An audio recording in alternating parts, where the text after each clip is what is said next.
Good morning, beautiful people. Welcome to Bible in a Year with Lovie. We're on day 202. We're reading the Life Application Study Bible, 3rd edition, New Living Translation. Today, we're going to read Psalms 29 and 30, and then we're going to flip over to Acts chapter 23 and read it about halfway.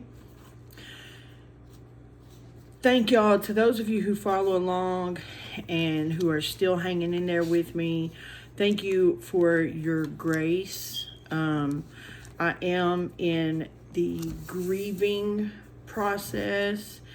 And if any of you have lost someone that you love, and especially in it doesn't matter how you lost them. If you have lost somebody you love, then you understand that there are various stages of grief. And I'm in the beginning stages, and so it hits like a roller coaster. The highs are really high, the lows are terribly low. I finally got up and took a shower today, amen. But I haven't gotten dressed yet, and I mean, but I will. I'm making progress, but just know I haven't given up. It's just grief is hard. Grief is hard to deal with. And so those of you who have been praying for me, I greatly appreciate it. Please don't stop. I need all that prayer. I go back to work on Monday after missing an entire week of work. Definitely, my job does not pay bereavement pay, so it's definitely taking a blow to my finances. But I drive an 18-wheeler for a living, and so driving while you're grieving, not the best idea. So y'all keep me lifted up for that too, and for God to bless my finances. But it's going to happen. It's going to happen. I trust God. He hasn't left me or forsaken me. He hasn't let us go without. He's been providing, and I know that he'll make a way. And so I trust him. And I thank you guys for your prayers and for being patient with me. Anyways, that's my update for the day. Let's dive into this word. Psalm 29.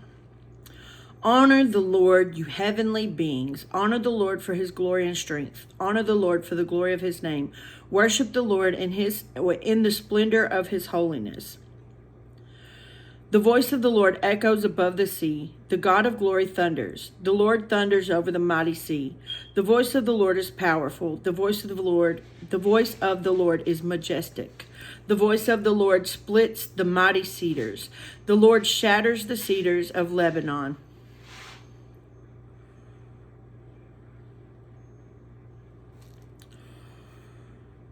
He makes Lebanon's mountains skip like a calf.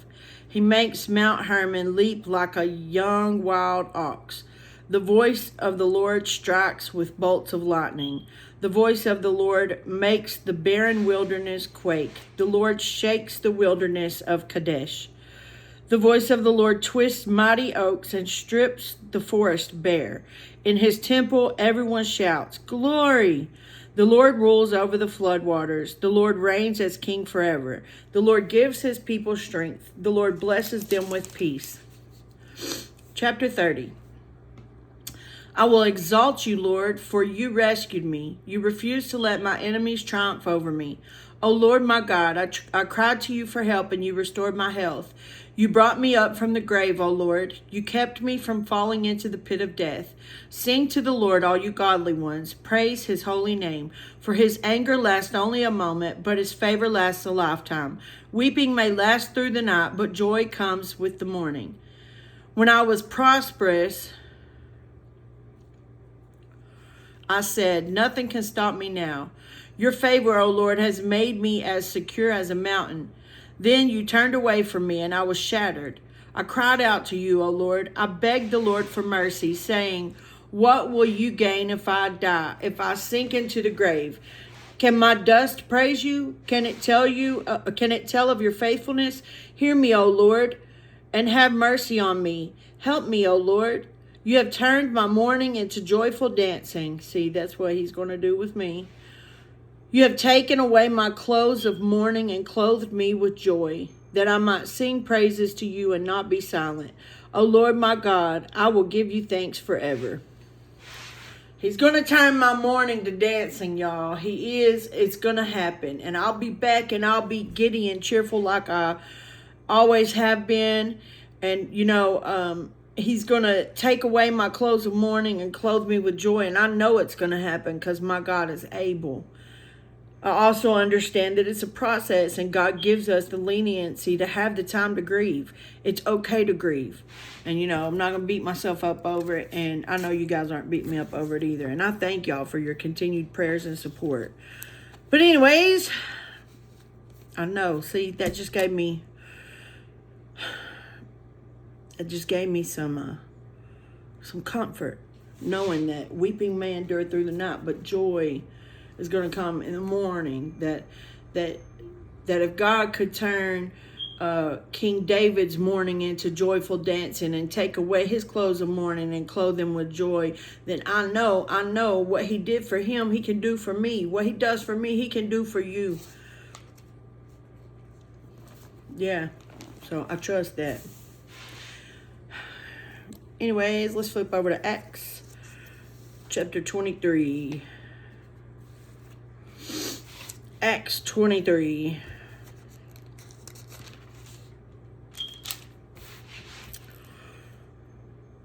Gazing intently at the high council, Paul began, "Brothers, I have always lived before God with a clear conscience." Instantly, Ananias, the high priest, commanded those close to Paul to slap him on the mouth. But Paul said to him, "God will slap you, you corrupt hypocrite. What kind of judge are you to break the law yourself by ordering me struck like that?"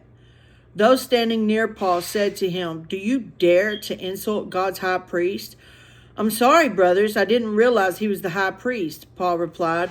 "For the scriptures say, you must not speak evil of any of your rulers." Paul realized that some members of the high council were Sadducees and some were Pharisees. So he shouted, "Brothers, I am a Pharisee, as were my ancestors, and I am on trial because my hope is in the resurrection of the dead." This divided the council, the Pharisees against the Sadducees. For the Sadducees say there's no resurrection or angels or spirits, but the Pharisees believe in all these. So there was a great uproar. Some of the teachers of religious law who were Pharisees jumped up and began to argue forcefully. "We see nothing wrong with him," they shouted. "Perhaps a spirit or an angel spoke to him."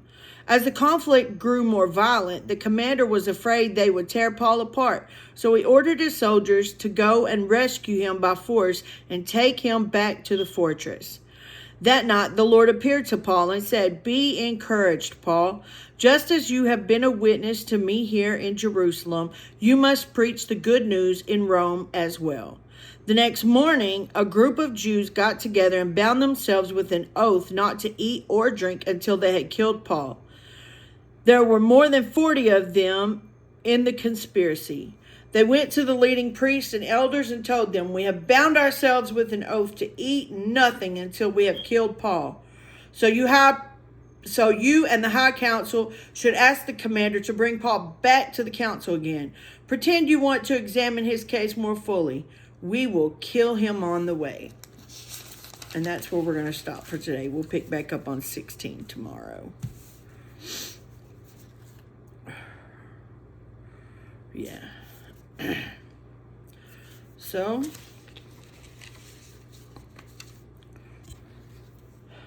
thank you guys again for following along, for your continued support and love and prayers.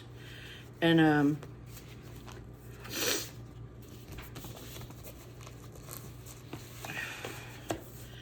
And remember, if you want to see a change, you have to be the change. We lead by example, we follow by design. If it ain't a God thing, it ain't a good thing.